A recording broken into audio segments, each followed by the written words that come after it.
Mais um O Que Não Fazer em Vendas na sua tela, na Vesa TV. Vesa TV, empresa do grupo ABCcom, do ABCcom Marketing Community.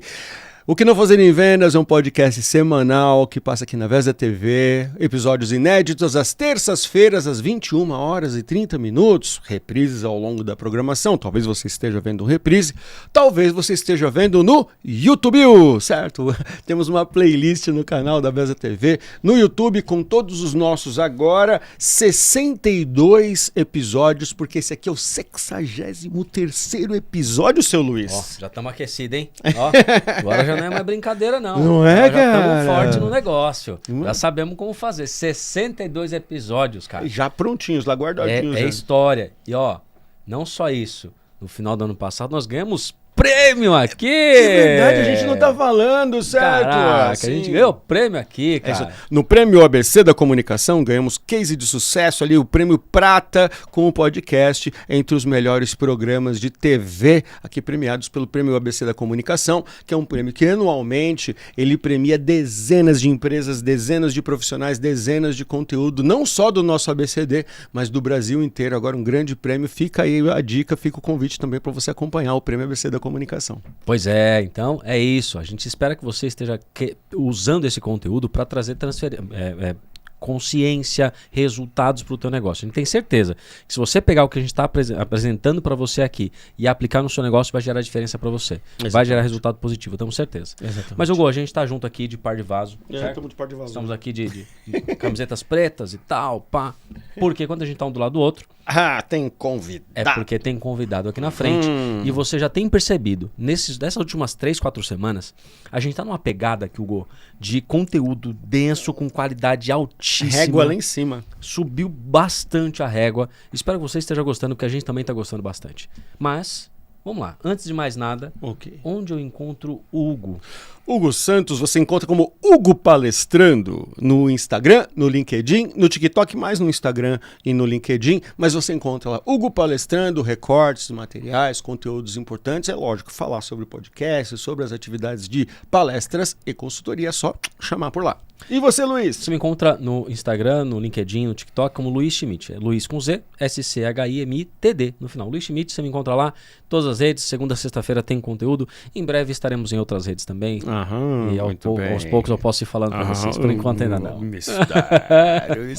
Olha só, lembrando também que o podcast Que Não Fazer em Vendas está aberto para o plano de parcerias e patrocínios. Então, para você, empresa que quer trazer seu conteúdo, trazer sua marca, trazer seu merchan, trazer a sua exposição de marca para dentro de um modelo de podcast, vem falar com a gente tem planos importantes aí para você conversar com a gente para trazer sua marca, seu conteúdo, trazer seus convidados também, né, Luiz? Exato. Lembrando que você pode ter aqui um espaço para trazer o seu convidado, o seu cliente, o seu potencial cliente e gravar um conteúdo com ele. Conteúdos em vídeo são não só uma tendência, é uma necessidade agora para a tua empresa gerar conteúdo, conhecimento de marca, fazer com que o seu cliente conheça um pouco mais sobre o teu produto, como é na prática. Então, nada melhor do que você ter um ambiente desse para isso acontecer. E o que é legal, além do episódio aqui, a gente também tem vários recortes na minha rede, na rede do Hugo, na rede do próprio podcast. Então, é um ambiente legal para você ter o seu produto sendo visualizado em outras redes também. Legal? É isso aí. É isso. Sem mais delongas. Agora vamos ao nosso conteúdo. Tem um podcast que eu ouço bastante, né? Bom, deixa eu falar. Vamos começar aqui.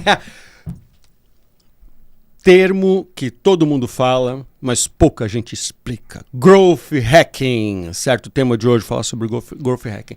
A gente sabe que o Growth Hacking, ele tem essa expectativa como o processo, a cultura ou o desenvolvimento que vai entregar resultados extremos para uma operação, seja em venda, seja em marketing, seja em diversas outras áreas da empresa.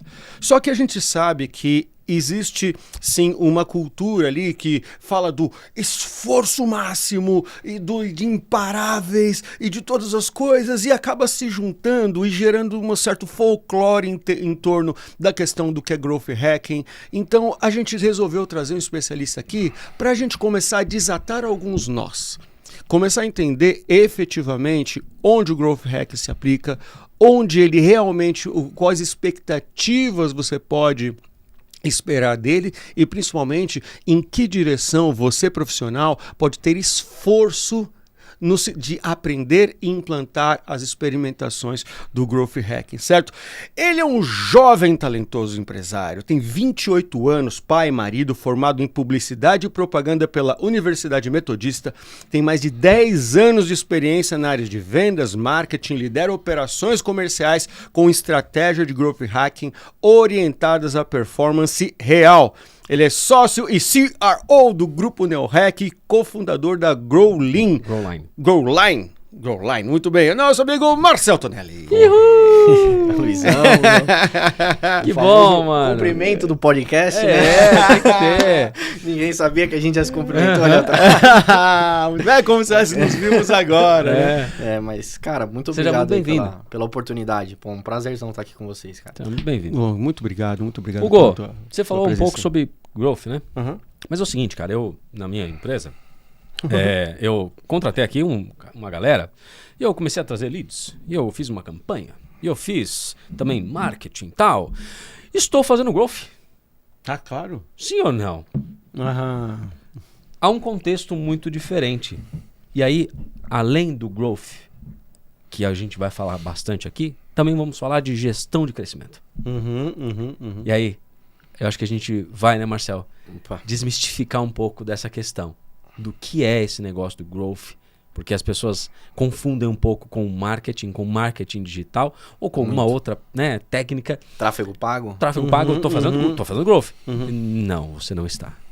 E também um termo, que aí você tem cunhado muito esse termo no mercado, que é gestão de crescimento. Sim. Então, antes de mais nada, quem é o Marcel na fila do pão?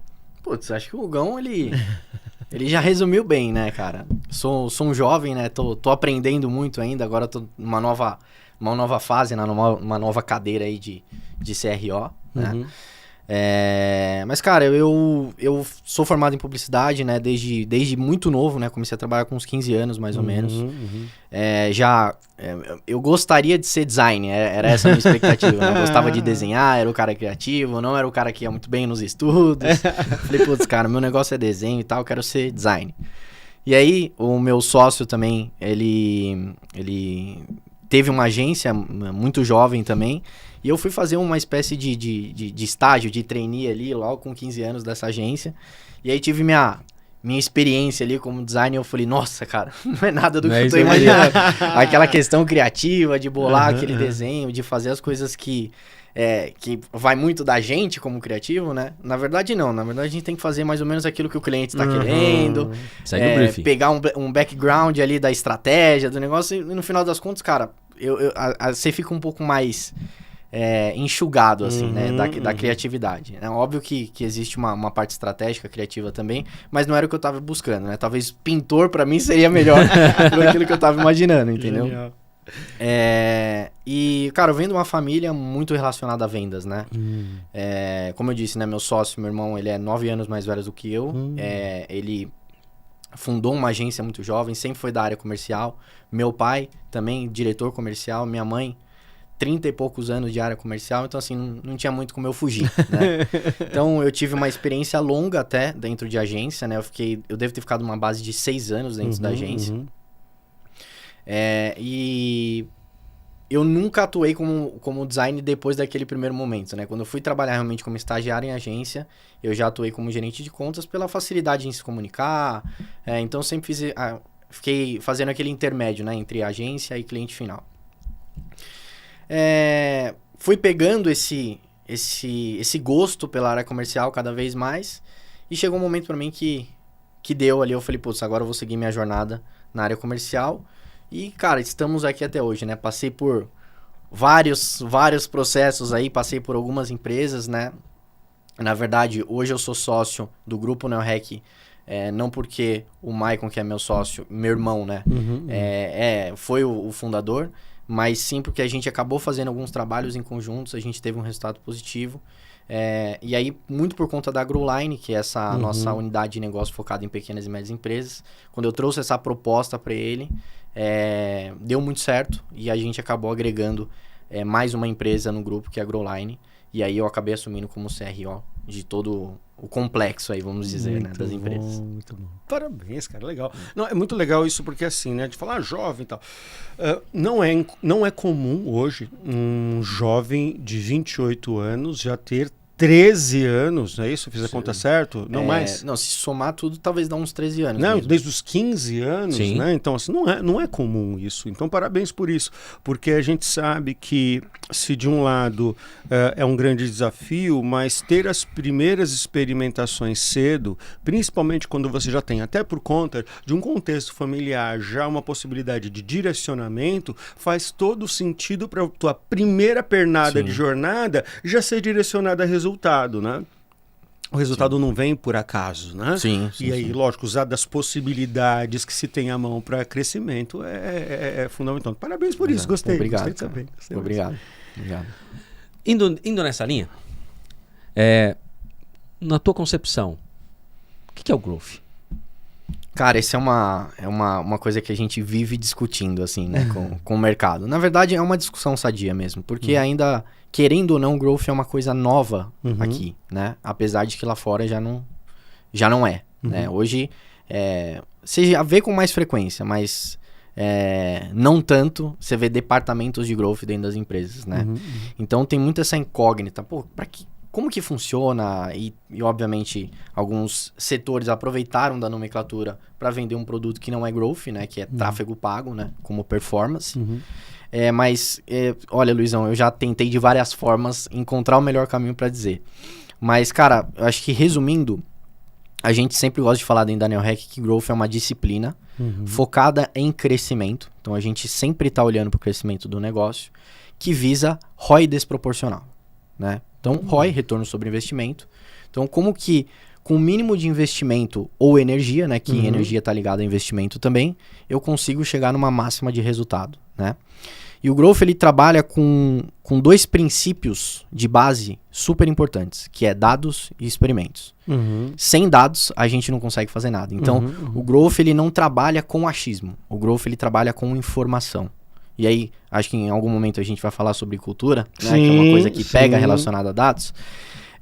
O Growth, ele vai estudar os dados do negócio, ele vai estar todo momento, como que eu posso dizer, extraindo aquelas informações e gerando experimentos para a gente encontrar o caminho mais favorável para encontrar esse famoso ROI desproporcional que a gente já está falando das famosas alavancas de crescimento, né?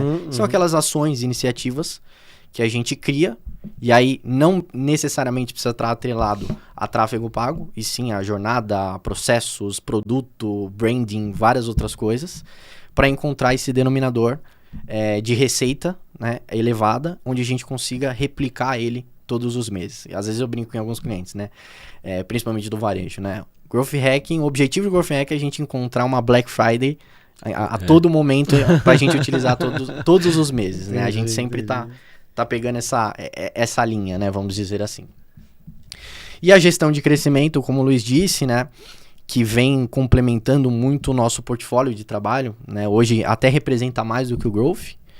É justamente como a gente adequa a empresa para aquele processo de crescimento, né? Então, o Growth, ele tem vários vieses, né? Se uma empresa que não está muito bem estruturada também internamente, não só em processos, mas em questões financeiras, em time, em outras coisas, o crescimento ele não se torna sustentável para o negócio, né? Ele não consegue manter aquela linha de crescimento, começa a ter desarranjo. E aí a gente tem que conduzir na gestão esses processos para principalmente, a gente precisa manter isso aqui. Então, para nós hoje, pode até parecer um pouco arrogante da minha parte, mas encontrar uma alavanca, descobrir esse processo de crescimento numa empresa não é mais nosso desafio constante. É manter esse crescimento todos os dias. E aí a gente parte para uma questão mais relacionada à gestão mesmo, né? Perfeito. Excelente. Sabe que... e aí, já que você trouxe a questão de cultura, né? Tem algumas coisas que o mercado insiste em falar que é função, que é departamento, mas não é cultura. Uma delas, por exemplo, Customer Success, né? Ou Customer Experience. É departamento ou é cultura? Peraí, tem que ser cultura, porque você tem que colocar a empresa inteira orientada a cliente, certo? Orientada à experiência do cliente, experiência que gera resultado. Dá para traçar esse paralelo com growth? No sentido de falar, growth, então, ele não deixa de ser departamento, deixa de ser um cargo, apesar de precisar de alguém que vai orquestrar isso, mas ele deixa de ser especificamente um cargo para passar a ser uma cultura a ser implantada no negócio? Perfeito. O growth e a gestão de crescimento, ela tem que ser uma disciplina do negócio. Né? E não só um departamento. Óbvio que ali, na ordem, no organograma da empresa, ele cabe como um departamento. Mas cultura de dados, e aí eu já estou falando sobre cultura, a gente parte de outros princípios, entendeu? Então, quando a gente fala de growth, tem muita gente que está para resultado, mas antes a gente olha o dado.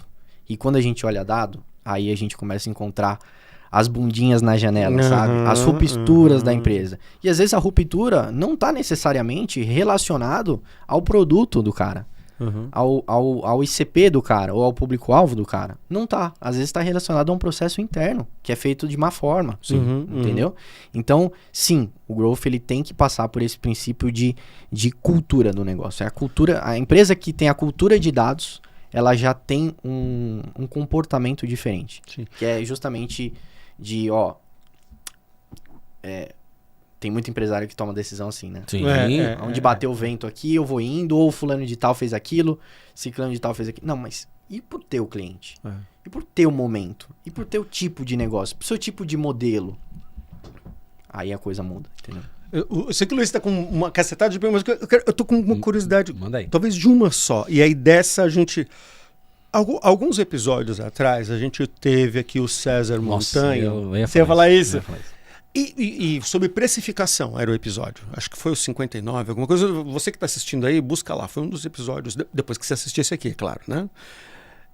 E a gente chegou numa conclusão que o empresário, a empresária, o executivo, antes de qualquer outra coisa, ele sofre pela falta de entendimento de onde buscar os dados. Perfeito. Ele sofre por não ter uma operação que ele possa ler numa planilha de Excel.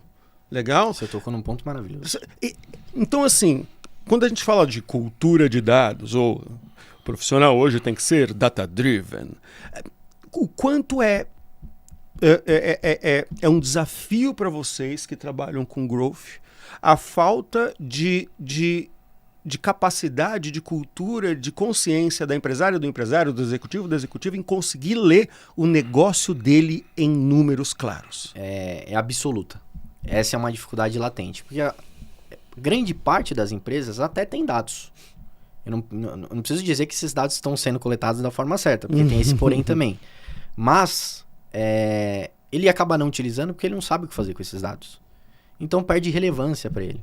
Então, principalmente o Luizão, que é um cara da área de vendas, às vezes o cara para de coletar o dado de vendas no CRM ali, completar a informação, que é uma coisa muito importante. Por quê? Putz, tô usando para nada essa informação, sabe? Sensação de inutilidade. O que eu tô fazendo com isso aqui? Concordo. Entendeu? Concordo. Então, isso é cultural. A gente tem que plantar este processo de, cara, você coleta o dado, a gente analisa e qual é a ação que a gente vai tomar no mês seguinte? Qual que é a ação que a gente vai tomar agora? Que teste que a gente vai fazer? Né? Então a gente sempre fala que, cara, a gente sempre tem que estar testando coisas diferentes.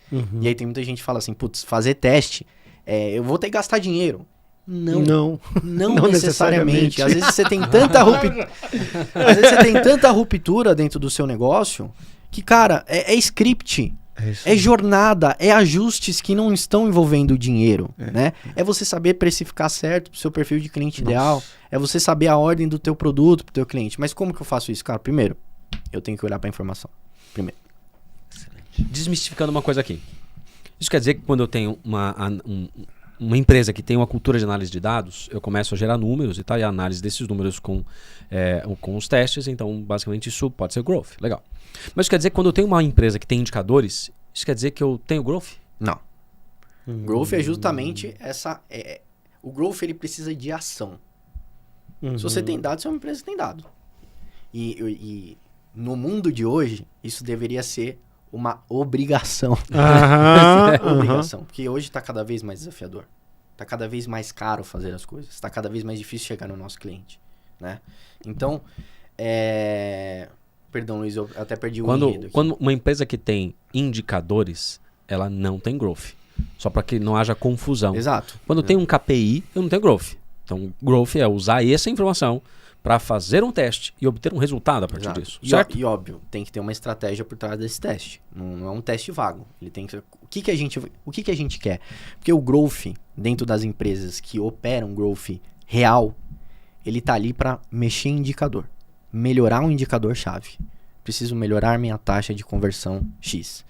Eu preciso captar mais, dentro do meu topo de funil, mais clientes relacionados ao meu ICP.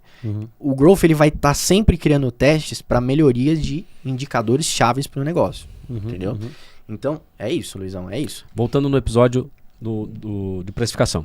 Sim. E ele deu um exemplo lá. Olha, uma empresa que ela faturou 2 milhões e não obteve lucro. Então, ela conseguiu fazer ali um balanço e tal, entendeu que o problema estava na precificação. E aí entendemos que precisamos aumentar o nosso faturamento. Então, indo nessa linha, e eu aprendo bastante isso com eles, o indicador, ele vai, o ponteiro que vai ser direcionado, ele precisa estar muito alinhado à estratégia e muito alinhado ao objetivo do negócio. Objetivo de crescimento que a gente chama, né? Porque senão vamos aumentar faturamento. Ótimo.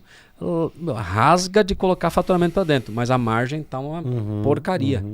Mas qual é o objetivo? Muitas vezes você vai perseguir esse objetivo. E aí é um ponto. Não sei se está dentro da cultura do brasileiro. Começar um teste e não terminar. Nossa senhora. Vamos testar um negócio? Vamos testar. E essa semana eu testo um negócio e testo um negócio. E a outra semana eu testo outro negócio. Mas eu não paro para voltar e analisar cenário. Perfeito. Talvez esse seja o ponto inicial. O growth é levantar um teste, mas o ponto final é analisar e dar uma evolutiva. Faz sentido? Total. Eu acho que essa é a maior diferença quando a gente fala de growth. Por quê? Porque, cara, é justamente aquele texto que eu falei anteriormente, que, cara, a gente não trabalha com achismo. Eu trabalho com informação. Então, a tendência ao ter erros, ela é menor. Eu não preciso ser agressivo, né? Cara, isso aqui é ousado, mas vamos testar pra ver o que é. Mas, cara, não precisa gastar tanto dinheiro pra fazer isso. Vamos tranquilo. É arriscado, tem isso. Agora não. Quando a gente analisa a informação e sabe muito bem o que está sendo dito ali, a gente sabe que a probabilidade da gente acertar ali é grande. Porém, a gente erra mais do que acerta, tá? A gente erra mais do que acerta. Só que quando a gente erra, a gente ajusta. Exato. Isso. Puta, então vamos pegar e vamos dar mais um ajustezinho aqui. O que você acha da gente mudar isso aqui no processo? O que você acha da gente colocar isso aqui a mais? E aí a gente vai chegando no caminho, entendeu? Vamos lá então. Então a gente chegou, você trouxe 2 grandes pilares do real Growth Hacking. 2 ou 3, né? Um é dados e experimentos, legal? Mas esses dados e experimentos, eles têm que servir a um objetivo de crescimento. Perfeito. Beleza? Então temos aqui o tripé do porquê fazer growth hacking na sua empresa. Você tem um objetivo de crescimento, em função desse objetivo você tem que ter dados de como está a tua operação hoje para começar a fazer experimentos. Exato. Até aqui, beleza? Perfeito. Quais são as grandes características do experimento? Quando eu vou fazer um experimento de crescimento de vendas ou de market share, ou seja, quais são os principais elementos para eu dizer que eu tenho um tripé também do experimento?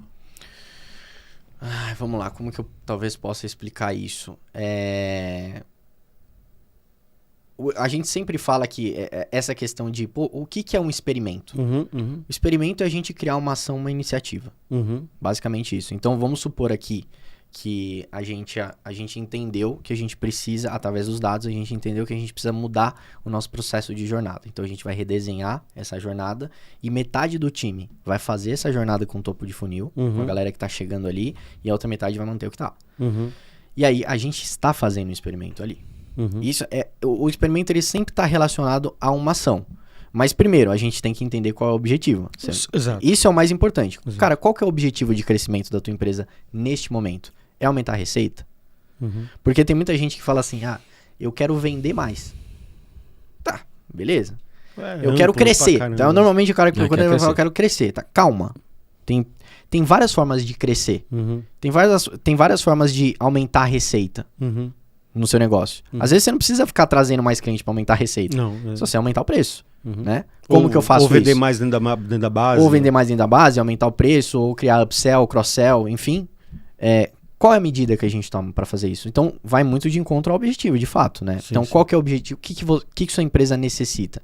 Cara, para o meu modelo de negócio, eu preciso ter mais cliente. Ok, você tem um problema aqui relacionado à LTV, talvez? Eu não consigo, eu preciso ter um giro muito alto. Então, vamos encontrar uma forma da gente solucionar, entrar mais cliente para dentro do negócio, mas principalmente a gente tem que começar a pensar em LTV. Então vamos dar um passo para trás pra gente dar mais passo para frente. É um assunto amplo demais. Muito. Mas tem uma coisa aqui que você me trouxe que é assim. Existem empresários que têm uma visão distorcida do seu próprio negócio. Muitos. Certo? Então esse empresário, essa empresária que fala assim, não, eu quero aumentar meu faturamento. Vem com você com a sua varinha mágica aí, com a sua cartola e tirou o crescimento. Não, peraí.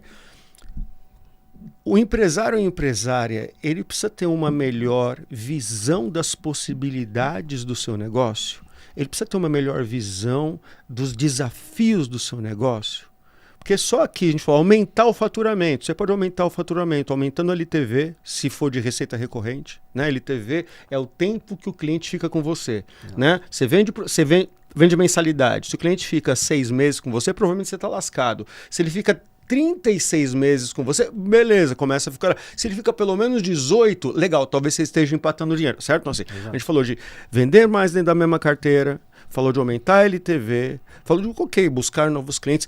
Falta visão do empresário, da empresária, entender quais são os reais desafios ou as reais dádivas do seu negócio? Sim, falta sim, principalmente por conta da ausência de informação.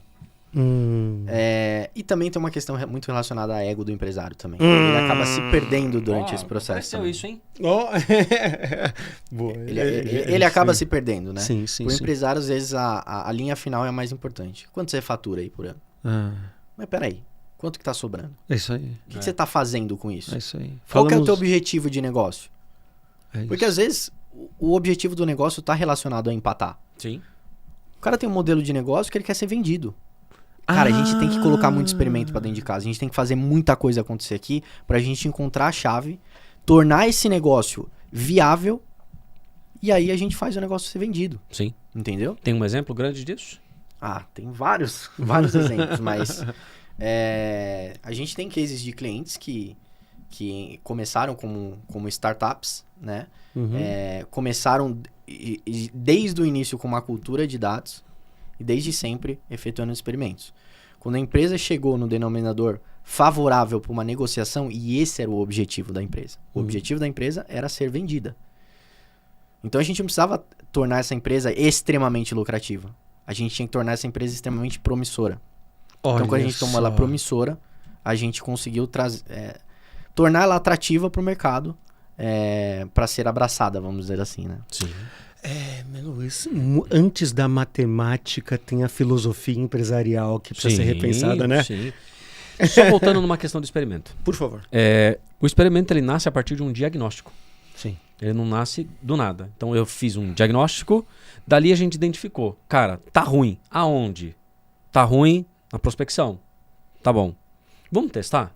Hoje é feita via outbound. Legal. Vamos testar o script? Então ele nasce a partir de um diagnóstico. Então o diagnóstico ele orienta a direção desse experimento. E essa direção tem que estar alinhada com o objetivo de crescimento. Porque senão, o que eu percebo, se eu tiver também errado, me corrija. Growth ele é bastante estoico no pensamento. Faça o que tem que ser feito. E o que não tem que ser feito? Não faça. Perfeito. Genial. Ou seja, cara, não faz sentido pro teu objetivo? Não. Então cancela. Isso aí. Faz sentido isso? Total. E a gente vive arrumando esses problemas. A gente chama de perfumaria. Perfumaria, isso. Tem um... Perfumaria. O empresário, então, eu tenho uma canequinha aqui, ó. A minha canequinha, ela é... Tá, pra que você usa essa caneca? Não, cara, eu só entrego pro meu cliente e tal. Cara, hoje te dá um custo do caramba. Não te ajuda em nada. Não te ajuda em nada. Vamos deixar isso de lado Em certo momento a gente encontra um lugar pra colocar essa canequinha pra ela fazer sentido, mas agora não vamos se preocupar com ela, sabe? Então a gente vive lidando com esses tipos de vaidade, né? Ou de, às vezes, achismo mesmo. O cara acha que aquilo tá tendo algum efeito no negócio dele e não tá, na verdade. Por que eu falei negócio de experimento? E agora sim, me chute a canela aqui embaixo dela se eu estiver falando besteira e me compromete. Meu objetivo é, vamos imaginar, deixa eu pegar um exemplo bem claro aqui.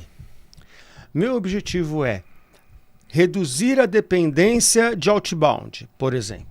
Legal? Mas o inbound marketing, para mim, ele é muito incerto ainda. Eu não consigo, né, entender aqui ou dar mais efetividade. Então a gente está falando, eu tenho um objetivo e tenho dados. O que eu falei do experimento, assim, experimento, eu tenho que ter o objetivo do experimento, eu tenho que ter a amostra suficiente, porque aí cai meio em estatística isso, Sim, né? perfeito. Tem que ter amostra suficiente, tenho que ter tempo suficiente para dar tempo de fazer a medição, tenho que ter o quê? Resultado claro de indicadores claros. Que é isso ou que mais?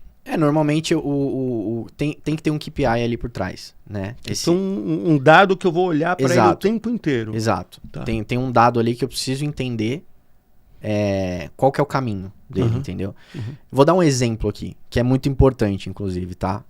Já trazendo um conjunto de informações relacionadas a tráfego pago, por exemplo. Ok. Tráfego pago não é growth, tá? Deixando claro novamente. Tráfego pago é uma ferramenta que o growth pode utilizar a depender do modelo de negócio dele para atingir um determinado objetivo, como a gente trouxe aqui, né? Mas, quando a gente está olhando para uma determinada função, por exemplo, vamos supor que a minha função aqui é encontrar um criativo, um modelo de criativo, uma modelagem de criativo no tráfego pago, para trazer clientes para eu vender o meu produto de e-commerce ou qualquer outra coisa, né? A gente já chegou a fazer 10 mil experimentos. 10 mil experimentos com pouco investimento. Com pouco investimento. Por quê? Cara, primeiro eu vou testar a chamada, a foto que está atrás, o contexto, o pricing que está relacionado. Eu vou fazer diversos. Então, para o mesmo objetivo, eu posso fazer 10 opções, 20, 30 opções, e aí eu vou ver qual que foi o que teve um resultado melhor. O resultado que eu preciso. Porque tem aquele que teve mais visita, teve aquele que teve visita e conversão. Então a gente vai entendendo na linha, no detalhe, o que está fazendo mais sentido. Né? Acho que eu consegui tangibilizar um pouco mais para vocês da diferença. Sim, e aí eu vou trazer mais um. Então a gente falou de objetivo, a gente falou de amostragem, a gente falou de tempo, a gente falou do resultado a ser medido. E tem o lance da consistência também, né? Consistência. Porque, tem que ter um período saudável. Sim, porque assim... não deu certo. Não deu certo por quê? Não deu certo porque eu não testei durante tempo de... Não deu certo porque eu não fiz seguidos experimentos com ajuste para chegar num resultado melhor, que eu tenho a questão da consistência também, né? Porque dependendo do ambiente que você está testando, tem outras variáveis envolvidas que podem contribuir positivamente ou negativamente para o experimento. Perfeito. Então, da consistência de fazer de novo, ajustar de novo, fazer mais uma vez, faz sentido dentro Muito desse processo. sentido. A gente sempre fala que, a depender do experimento, a gente precisa pelo menos ter um ciclo de 3 meses de teste. Por favor, repita isso. O ciclo, ele tem que ter pelo menos 3 meses de vida ali pra gente entender se ele tá fazendo sentido ou se ele não tá. A depender do modelo, do tipo, do objetivo. Corta pra 18 aqui, ô Vitão. Você viu, empresária? Você viu, empresário? 3 meses para executar um experimento. Aí você pega toda a reunião de segunda-feira da tua empresa de vendas, da tua reunião de vendas, você chega com uma notícia nova. Você chega com uma necessidade nova. Muda toda hora. Aí toda reunião de marketing, você entra na reunião de marketing e fala assim, eu não estou gostando dos números, quero testar outra coisa. Quando um especialista vem aqui e fala, para você fazer um grande experimento e sair com uma solução nova, 3 meses de tentativas, de ajustes, experimentos, de coleta de dados, é o que faz necessário. Ajuda nós, vai. Né, Luiz? Dá mais tempo. Perseguindo um objetivo. Porque tem muita organização que é desfuncional nesse sentido. Na segunda-feira preenche, quer um objetivo, na terça quer Terça-feira outro. Aí o diretor jurídico veio com outro negócio, já mudou, porque não é mais essa perspectiva. E aí pronto. E aí você acha que o negócio não está dando certo, porque você não sabe qual é o objetivo que você está perseguindo. Isso aí. Ah, quero crescer a minha empresa. Fácil. Tranquilo. Vamos fazer o seguinte? Eu vou crescer na sua empresa. Eu vou contratar 50 pessoas e colocar lá dentro. Eu vou crescer um indicador. Um indicador de funcionário. Pronto. É isso que você quer? Não. Isso é crescimento Não. pra você, Então, né? o que é crescimento? É o O crescimento. que você espera enquanto crescimento? E aqui tem um ponto legal, né? Porque tem muito cara que procura o growth, o nosso trabalho em si, né? Fala assim, cara, eu quero crescer de forma exponencial. Ah, bonito falar isso, né? É lindo falar isso. Mas, cara, seu modelo permite você crescer de forma exponencial? Você trabalha com consultoria, meu amigão. Não dá pra você crescer de forma exponencial. Não dá. Não Você tem escala. que entender o teu modelo de negócio para crescer. Você tem que entender. Aí que tá as oportunidades que o Growth traz também. Pô, você quer crescer quanto? Eu quero crescer de forma exponencial. Então, peraí, meu amigão. A gente tem que fazer um estudo aqui e talvez a gente precisa mudar o seu modelo de negócio. É isso aí. Tem só um ponto no experimento, não sei se a gente detalhou ele bem, mas o experimento ele é como se fosse uma tese. E eu preciso desenvolver essa tese. Explique melhor isso, Luiz. Ó, o experimento eu parto de um princípio que eu vou fazer isso e eu tenho um resultado esperado. Exato. Então, vamos lá. Não é assim, vamos testar tal coisa. Peraí, vamos lá. Partimos de um diagnóstico. Tem uma ideia, né? Pode ser que a gente mude isso. Então, cada experimento eu tenho que defender aquele experimento. Por que ele precisa ser realizado? Ele está alinhado ao meu objetivo. Vai crescer isso. Ele tem essa expectativa. Então, eu tenho que escrever a defesa dele. Como que a gente mede esse crescimento? Porque eu vou fazer um experimento assim como de criativo. Legal. Mas a gente vai olhar o quê? Impressões? Cliques? Conversões? Fechamentos? Exato. Então, cada um tem a sua defesa e o seu indicador relacionados um com o outro. Perfeito. Por isso que ele é como se fosse uma tese. Eu tenho que defender e criar o atributo de defesa dele. Sim. Porque senão a gente vai... Não deu certo. Por quê? Porque não vendeu. Mas peraí. A gente teve 2 milhões de visualizações e não tinha página de conversão. Qual a etapa do processo que a gente perdeu? É isso. É ali que a gente vai olhar, entendeu? Então eu vou dar um exemplo para vocês. Por favor. Um exemplo, por exemplo, de um cliente nosso do varejo que ele estava tendo muito problema com a unidade saque dele, né? Tava tendo um deságio muito grande ali, né? Tava tendo prejuízo na operação. Muita devolução de dinheiro no saque, vamos dizer assim, né? E ele falou, cara, a gente precisa criar algum protocolo, a gente precisa entender o que está acontecendo aqui. Beleza, então vamos entender. Então, mapeamos todo o processo, começamos a entender quem estava chegando, quais eram os problemas relacionados. E aí você vê, quando a gente começa a estudar a informação, a gente começa a partir de outros caminhos. Putz, a gente começou a ver que tinha uma linha de produto que estava tendo frequência. Então, peraí, o que está acontecendo? Pessoal da produção, vamos olhar. Pega esse produto aqui, qualidade. Olhava o produto e falava, putz, o produto tá indo pro mercado, tá com defeito. E a gente não pegamos isso. Então, peraí, já começamos a minimizar um erro aqui. O processo de saque tá muito robotizado. A gente precisa criar uma jornada mais coerente para esse processo. Então, a gente criou um processo, criamos a primeira etapa de teste. Nossa, tá dando mó BO, o pessoal tá reclamando. Não sei. Calma, aonde que tá reclamando? Deixa eu entender. Pegamos a informação, olhamos, então vamos fazer um ajuste aqui, né, nessa parte da jornada. E a gente criou um processo onde a gente não dá a opção para o cliente de cara de devolver o dinheiro para ele. A gente dá um voucher, uma alternativa ali para esse cliente e depois que ele responde, puto da vida ou mais tranquilo, porque tem cliente que começou a aceitar. Tá aqui um voucher. Beleza. Aí tinha cliente, não, mas eu não quero meu dinheiro de volta. Aí a gente, vamos criar um processo para isso então. Mas por quê? O que tá acontecendo? Não te atendeu? Onde que a gente errou? Como que eu posso melhorar? E aí a gente começou a entender. Hoje essa é uma operação que traz lucro pro negócio, né? Porque ela parou de dar prejuízo, né? Mas se a gente tivesse testado e a gente... se a gente pegasse uma extração de 2 meses daquele teste, plantamos um caos naquela operação. Calma. Se tivesse se assustado com os primeiros resultados... Exato. Calma, vamos amadurecer. Deixa, calma. Não tem nada aqui que a gente não consiga resolver. A gente vai aos poucos. E foi acertando.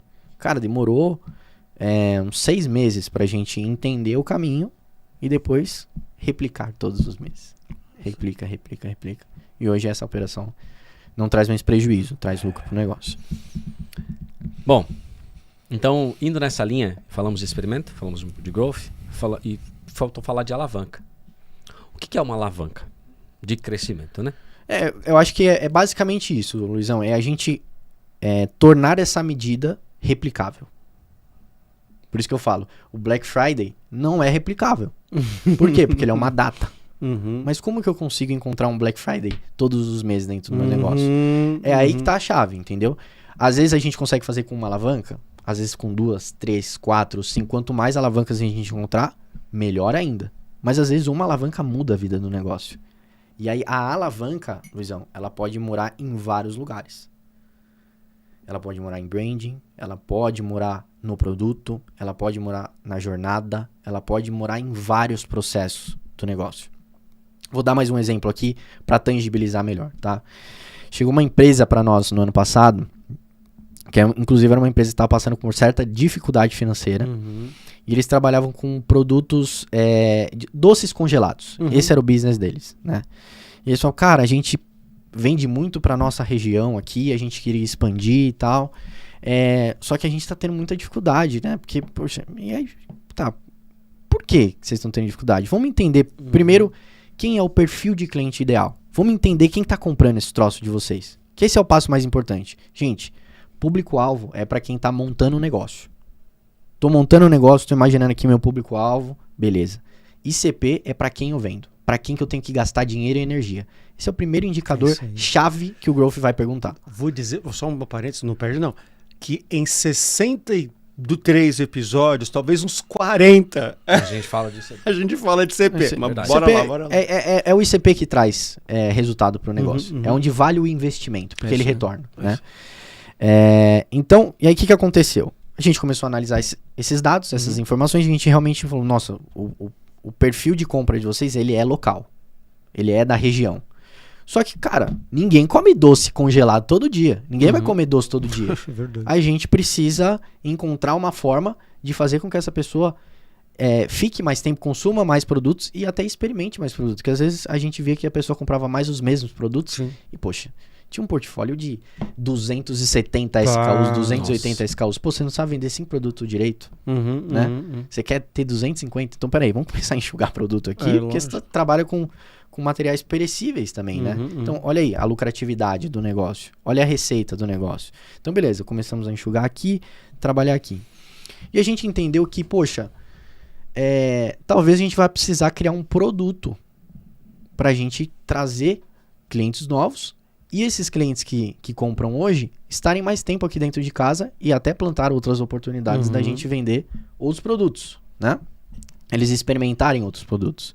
E a gente falou, cara, se a gente começar a fazer marmita congelada, a gente tem estrutura para isso. Vamos fazer. Começou os testes. Marmita começou. Pum, pum, pum, pum, pum, pum, pum. Porque assim, doce você não come todo dia, mas comida você come, né? Então, a comida acabou virando a desculpa. Esse produto virou o que a gente chama de PMF, né? Que é o Product Market Fit, né? Ele virou um produto de alavanca para o negócio. Por quê? Porque o cliente chega lá, compra uma marmita. Essa semana a gente tá com um kitzinho de marmita que você leva um brownie. Experimenta meu brownie. Foi lá e experimenta o brownie. Semana que vem ele pega o marmita. Eu vou pegar a marmitinha, mas peraí, hoje a gente tá com como diferente. Experimenta aqui meu bicho de pé. Experimenta meu pudim. Final de semana, você já experimentou nossa torta? Aí começou. Então, virou um produto, virou uma alavanca pro negócio.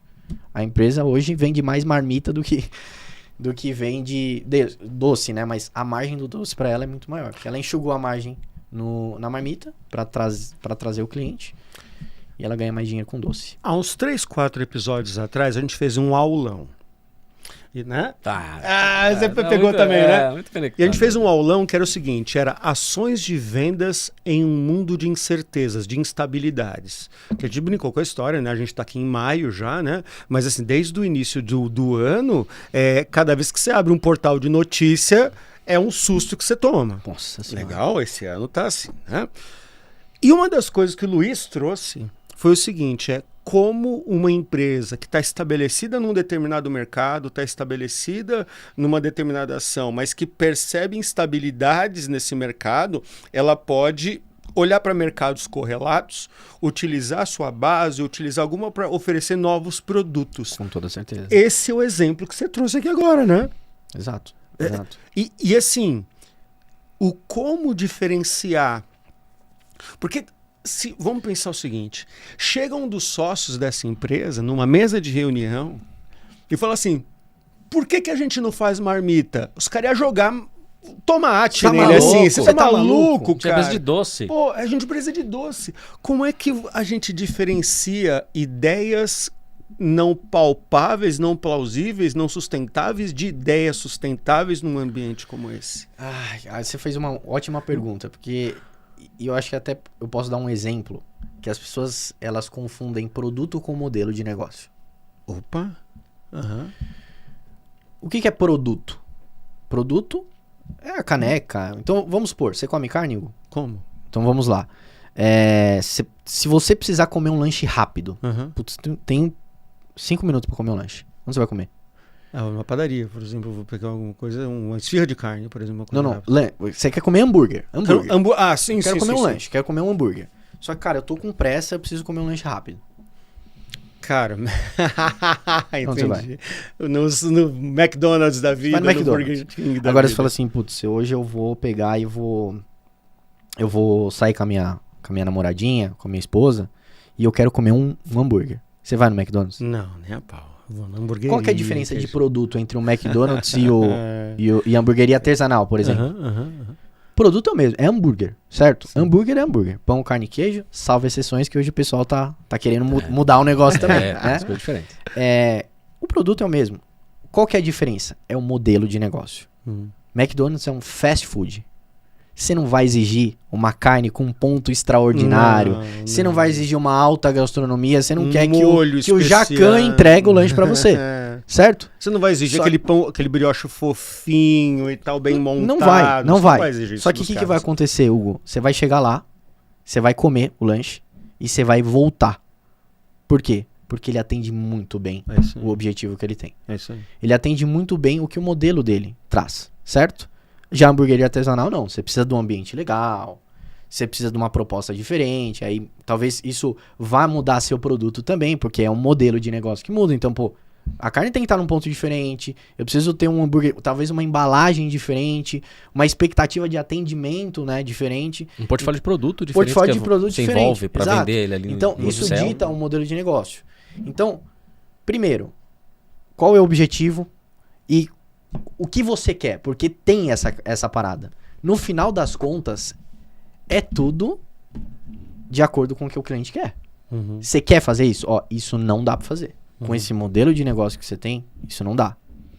Isso vai ficar contraditório, não faz parte, não é inteligente a gente trabalhar dessa maneira.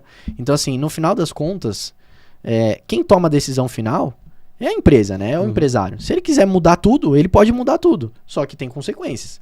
O growth, ele sempre vai trazer o caminho mais favorável e o mais inteligente, principalmente, mais rápido, né? Porque a gente sempre tá olhando pra sustentabilidade do negócio, a gente sempre tá olhando pra previsibilidade do negócio e a consequência disso é um crescimento mais acelerado, né? Olha uma análise que eu trouxe aqui. Quando a gente olha o ICP, sem olhar o modelo, eu parto do pressuposto que o meu cliente ele gosta de hambúrguer. Ele está nesta região, tem mais ou menos essa classe social, enfim. Ele vai entender essa linguagem. Ele gosta de se relacionar com essas coisas aqui que eu vou fazer, como que eu compro com tablet ou não. Ótimo. Esse é o meu cliente. Bacana.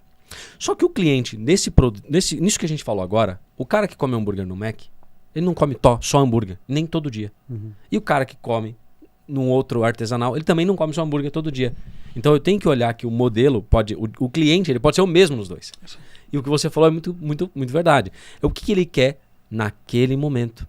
Então, quando eu parto do princípio que o modelo também é um norteador do ICP, eu posso fazer essas duas conexões. Porque basear somente no ICP sem olhar o modelo, eu posso cair num erro de achar que o meu cliente ele não vai em outros lugares. Então a gente está falando de atender a mesma carteira. Para esse exemplo, tá? A gente está aprofundando um pouco nesse exemplo. Atender a mesma carteira ou em outro momento, eu tenho acesso já a essa carteira, ou em outro momento, ou em momentos muito parecidos, a partir de algo que eu posso oferecer. Isso. E eu posso mudar o que eu posso oferecer para ter acesso, já que eu já tenho acesso ao mesmo mercado. Uma das alavancas aí que a gente falou. E às vezes o modelo te permite oferecer produtos diferentes para o mesmo cliente. É isso aí. Não, e nada impede da gente ter mais de um ICP dentro do negócio. Ah, por favor, não, isso aí. Não dá pra ter 30, mas pode ter 2, 3, né? Exato. Então, assim, poxa, eu entendi que pro meu modelo eu cheguei no meu limite aqui. Agora chegou no momento da gente descobrir um outro produto, talvez um outro ICP, uma outra linha pra gente chegar no denominador. Mas, aí eu vou fazer uma pergunta, a gente já... vai estourar o tempo. Mas é o seguinte, para cada ICP eu preciso ter uma jornada? Com toda certeza. E o que é jornada? Cara, isso é muito legal. Porque tem muita gente que acha que jornada é vender. É venda. Jornada é venda. Não, cara. Jornada é o processo que você constrói para chegar naquela venda. E aí a jornada, Luizão, ela pode começar desde o topo do funil até Customer Success. Até o finalzinho ali. Então a jornada ela é cada etapa, ela é cada fase. Cada ponto de contato, como que o meu cliente está chegando?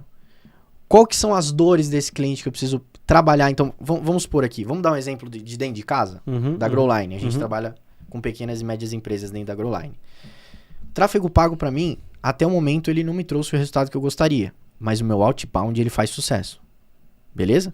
Então, eu tenho uma lista de empresas ali, que meu time de BDRs, SDR atua, e a gente faz a calling ali com o cliente, né? Primeiro a gente pergunta. Aí a gente planta a semente no cara. Então, quais são as perguntas que a gente tem que fazer? Qual que é o modelo de negócio que a gente tem que chegar? Primeiro, quantos sócios você tem? Tenho 4. Não serve pra mim. Porque, putz, cara, eu vou demorar muito pra fazer essa venda. Tem que ser no máximo 2 sócios. É muita gente pra decidir. Muita gente. Então, 2 sócios? Legal. Como que tá seu negócio? Qual que é o seu tipo de modelo de negócio? Quais estão sendo suas dificuldades? Você quer crescer? Essa é uma pergunta importante. Né? Um monte de gente fala, quero crescer, mas calma. Né? E aí, beleza, filtramos, vamos para uma outra fase, vamos para a agenda. Aí o closer tem uma série de pontos ali dentro do processo de jornada de venda que ele tem que cutucar no cliente, para o cliente falar assim, cara, eu preciso disso aqui. E aí depois a gente pula para mais uma fase, que é a fase de entrega. A gente entrega e depois, o que acontece? Cara, a gente tem que manter esse cliente, a gente tem que ter manutenção disso. Cara, você quer mais alguma coisa? Você precisou de mais alguma coisa? Só que tudo parte de plantar sementes, tudo parte de cada processo, de cada entrega, né? Então a jornada, resumindo, né? Ela começa do início, do momento que o cliente chega até o momento que ele vai embora, vamos dizer assim. E o cara que está assistindo a gente, talvez ele não saiba que ele precisa de growth. Talvez ele não entenda isso. Como que ele identifica que ele precisa de um growth? Tem algum sintoma? Tem alguma característica? Tem alguma coisa? Cara, tem vários sintomas. Essa é uma ótima pergunta, Luizão. Primeiro ponto, né? Tem muita gente que acha que growth é uma disciplina que está sempre dentro das empresas grandes, porque elas têm dinheiro para gastar e tal. E isso é uma mentira, né? Então, growth ele serve para todo mundo.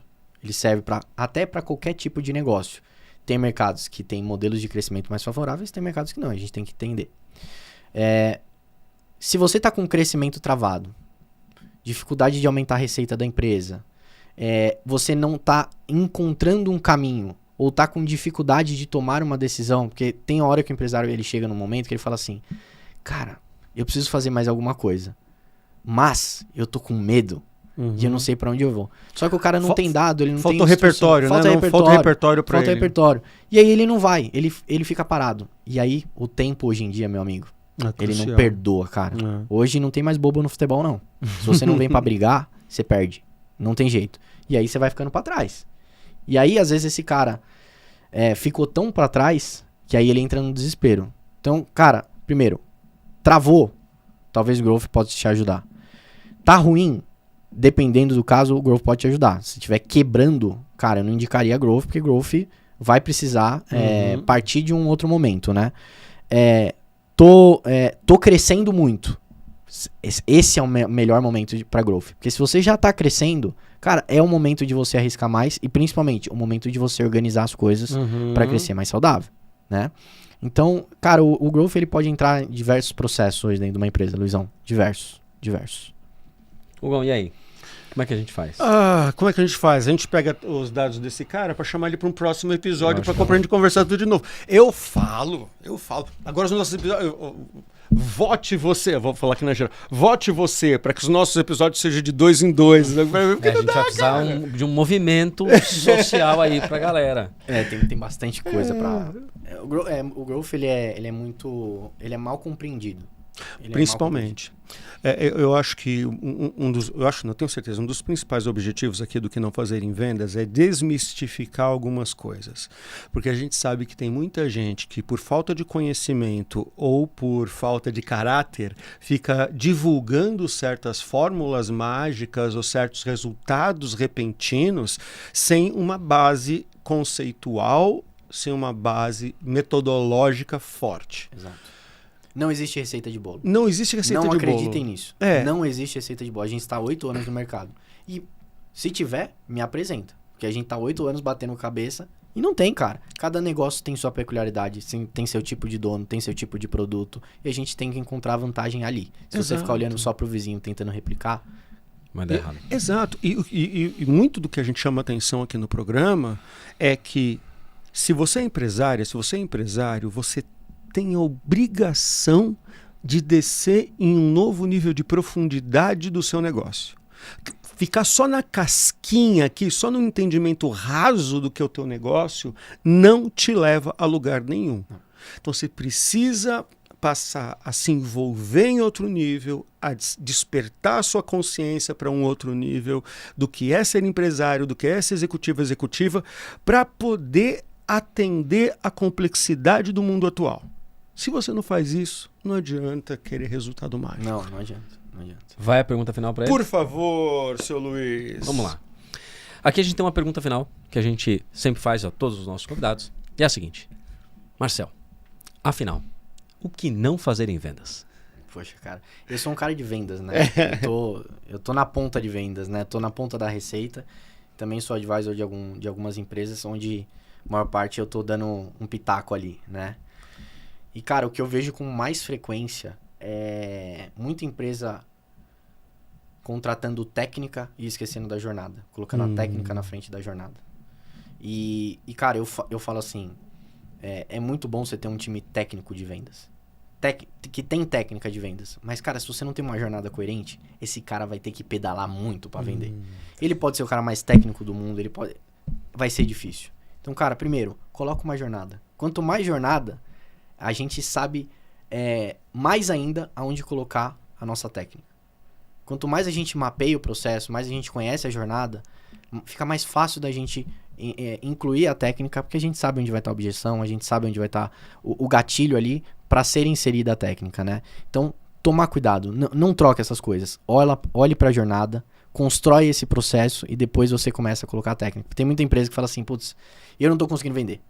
Vou trazer um gestor aí ferrado, não sei o que lá. Às vezes o cara ele é muito bom em fazer aquilo, mas ele não é bom em fazer a jornada. Então ele vai vir, ele não vai... Putz, esse cara aqui, cara, ele é bom, mas ele não sabe, ele precisa de ajuda para construir a jornada. E às vezes o dono, ele precisa estar perto. O dono, ele cria um monte de especulação, né? Não, porque é isso, porque é assado, calma, participa. Entende, faz uma com o cliente, só pra você ver. Tenta vender o seu produto pro seu cliente. Putz, boa. Tenta seguir esse processo com o seu cliente. Olha a merda que tá, desculpa o termo. Mas é por aí. É isso aí. Né? Então, eu acho que... Eu não sei, acho que muita gente deve ter trazido muita coisa parecida, talvez. Mas, cara, eu não substituiria a jornada pela técnica. Eu colocaria a jornada na frente da técnica. Boa. Excelente. Hugão, fantástico, né? É isso. Olha, obrigado.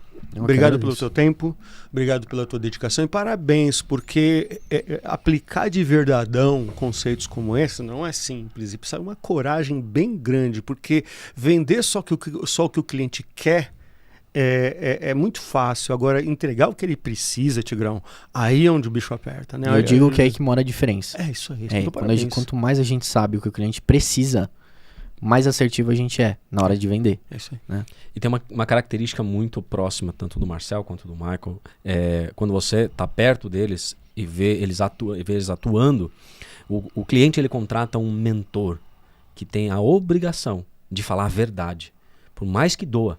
A gente briga bastante com os nossos clientes. E eu já Briga bastante. presenciei isso falando, cara, eu tenho certeza do que eu tô falando e você tá fazendo errado. Então é para isso que ele tá, né? E isso tem valor, tem muito valor. Falar a verdade do teu cliente tem valor, tá? Então saiba, você também, cliente, quando vai estar frente a frente com ele ali, fale a verdade, porque isso gera valor. Hugão, mais um, finalizamos. Onde se acha Marcel nas redes sociais para falar com você sobre o assunto? Cara, Hugo, eu sou um cara eu sou um lobo das cavernas, vamos dizer assim. Mas né? olha O Luizão, só. ele me incentiva bastante, cara. E a gente precisa realmente sair dessa caverna, mas pode me encontrar nas redes sociais, né? Eu também trabalho com algumas palestras. Ano passado eu iniciei mais desse processo, né? Mas eu sou mais forte no Instagram, então só procurar @Marcel Tunelli. Acho difícil encontrar outro Marcel Tunelli, nome dificinho, né? No LinkedIn também, então eu estou lá no LinkedIn. E segue lá que tem coisa boa pra chegar aí, tem muita coisa boa chegando. Boa, boa. Muito obrigado mais uma vez, mas só para repetir, Luiz, onde é que te acham, Luiz, nas redes sociais? Luiz Schmidt no Instagram, no TikTok e no LinkedIn também. É isso aí, quer falar comigo também? Fala Hugo Palestrando no LinkedIn, no Instagram principalmente, beleza? Muito obrigado pela sua presença, foi mais um episódio do O Que Não Fazer em Vendas na Vesa TV. Semana que vem tem mais episódio inédito para vocês. Valeu? Grande abraço, até a Até mais. próxima. Tchau, Valeu, tchau. até!